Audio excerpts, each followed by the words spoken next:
Baseball player, he had a few home runs, and then basketball player shot about 70+% to the field and made a few triples. So getting the Raging Cajuns football team back into the race in the Sun Belt with a 40-24 victory over in-state rival UL Monroe. Here to talk about the UL Monroe contest and the upcoming trip to Florida, the head coach, Mark Hudspeth. Thanks, guys. Let me first just sort of recap a little bit of the Monroe game. Very proud of the way our football team responded. I think that's sort of been documented the last couple of times that I've had a chance to meet with the media. We went through, somewhat of a tough two-game stretch, and our guys stayed together, kept working, stayed the course, and we believe in the direction we're going, and we believe in what we're doing, and it was all about pushing through it and continuing to get better. Continuing to get some of our young guys a lot of reps, and I think it showed that some of our newer players that are having expanded roles have gotten some more reps in the last couple of weeks. I think Terrence Broadway had his best game as a Cajun by far. Showed leadership, showed playmaking ability, managed the game.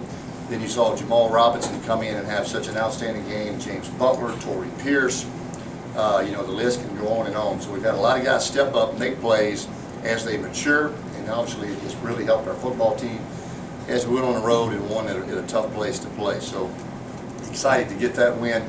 Now, with that one in the rearview mirror, now moving forward to Florida. Got a very tough test down in the swamp, I should say. And we might even have to take Cajun Troy with us down there. So we're going to need all the help we can get. They've got an incredible defense. I think one of the best defenses in the country.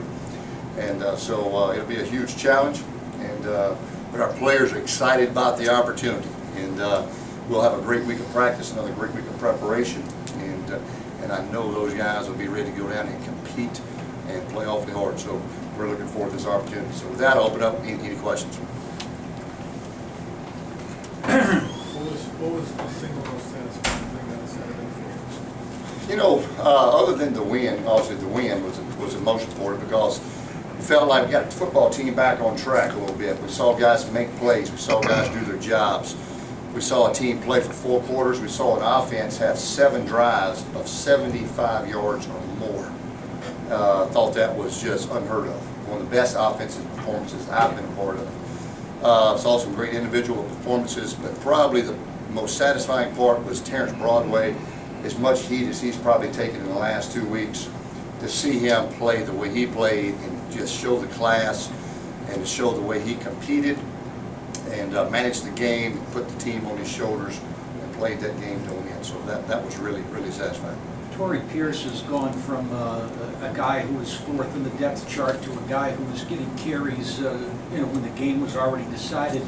And in the game on Saturday, he played an important part, got a lot of carries during important times of the game. What is it that you've seen from him in practice that's able to earn him the playing time that he's got?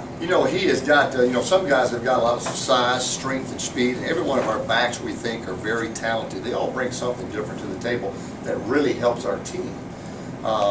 Zoe's going to break a lot of tackles. He's going to run over you. You saw that on the goal line when he scored. Efren's good on the perimeter. Torrey's one of those guys who's just slippery on the inside. He can make the nice cuts, hit the A-gap, he can cut back. He's sort of got a little natural running instinct about him when you run the inside zone. So all 3 of our backs I thought were very productive. And I tell you, all 3 of those guys are very unselfish. They're team players, and really proud of all those guys. Mark, I know when you were at Mississippi State, you played in big games against Ole Miss and state teams. This UL-ULM rivalry, is it going to a level now where it needs to just halter, or is this going to keep? Because it seems like it's getting more heated every year. Well, those are fun. These games are the fun games, and the fans make it fun. Obviously the teams on the field make it fun, but college football, it needs big rival games. That's what you sort of look forward to, and obviously we take a lot of pride in playing in these games. We put a lot of emphasis on these in the summertime. We dedicate weeks to our rivals and our preparation. And so our kids understand the importance. We've beaten these guys 2 years in a row, of beating Tulane this past year. We put a lot of emphasis on that. But it is what it is. The fans, they are the ones that make it probably more heated each year with social media and everything. So, but it was a big win for our team.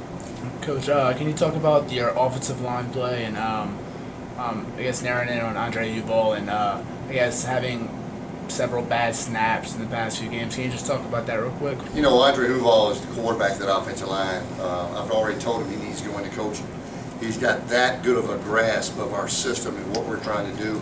But I thought their offensive line, we won the game at the line of scrimmage, really on both sides of the ball, but especially on the offensive line. When you look at our drives, we had a 17-play, 99-yard drive. You don't do that unless you win the game at the line of scrimmage. And our offensive line, I thought, got a great push. I thought our backs ran hard. I thought Broadway executed well. I thought we had good blocking on the perimeter from our wideouts and tight ends. Coach, you referenced it last week in a meeting that some other players or athletes are going to have to step up this week, of course, the rest of the season, with Javon Lawson being out. We talked about a little bit about Jamal Robinson's performance last week, but once again, him, and then now this week, James Butler. Talk a little bit about those two guys. Well, they've been waiting their turn pretty patiently, and I think you've been seeing Jamal gradually. He's been getting into the mix a little bit. We knew he had that type of upside coming. He's just a sophomore. He is a big target. He can run. Made some really nice plays. James Butler's the one that really has not had the ball come his way. You know, he really probably still had not been himself from the knee surgery.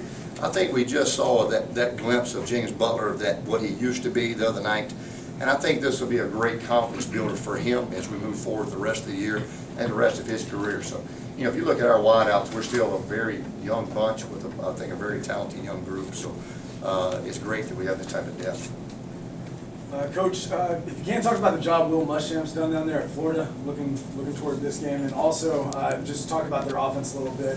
Driscoll's made some big strides this year, and then Gillisley has really come on the scene here. Yeah, you know, we got to give Will a lot of credit. He took over that job. It was a tough situation, and he went down there and has absolutely got that thing back on track and then some. You know, to have them where they are at this point in the year. And he's doing it the right way. You know, obviously he's got one of the top defenses in the country, and you watch them on defense, you can see why he's been so successful as a defensive coordinator. They are airtight. It don't look like there's any room to breathe offensively when you go up against those guys.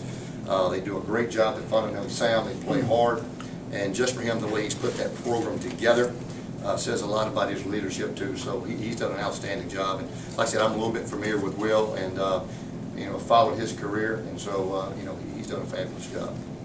Back to the running backs for a second. Did you guys go in intending to rotate three, or did you just like what you saw from Torrey, or give him some F1 snaps, and what will you continue to do with that? You know, we did go into that game. This is the first time we went into the game saying we need to run Torrey a little bit, and every time he's got into the game, I mean, he's moved the ball. In practice, he's got that knack of being able to cut back. He's slippery. And I don't know if the linebackers can't see him because he's not very big, but he can slip through there. He's got great lateral movement. He made some really, I thought, a couple of big-time runs, and so that was good to see. And he's a nice little change-up and did a good job. I know you like big-time games, big-time venues and all that, but it comes in the middle of the conference schedule because of the change. So how do you kind of, you know, balance those two? Well, you know, it is what it is, and to be honest with you, you know, we're going to take the next game the same if we're playing, you know, like I said, Lafayette High tomorrow or the Green Bay Packers.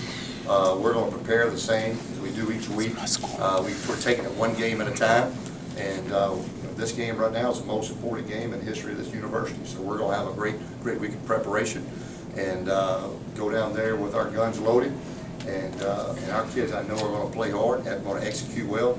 And I think they're going to be really excited to go play.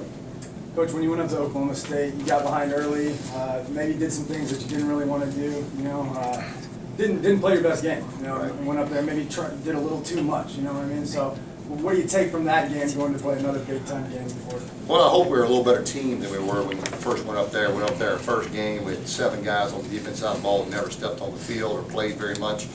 Offensively, some new starters. But, you know, we played a team that is there. Oklahoma State is built to score points. I mean, they are just, like I said, a high-powered offensive football team. We didn't do a good job offensively keeping our defense on the field. But we'll need to play much better against the Florida Gators, I can promise you that. They're a much better football team, obviously, than Oklahoma State. So it'll take a great effort by our team, great preparation. But we'll need to take care of the ball. We didn't take care of the ball at Oklahoma State. You can't go down to Florida and turn the ball over and not play sound and hope to have a chance, because they'll smother you. They're really good. Any questions, Coach? Good. All right, thanks, guys. Appreciate it. Appreciate it. All right.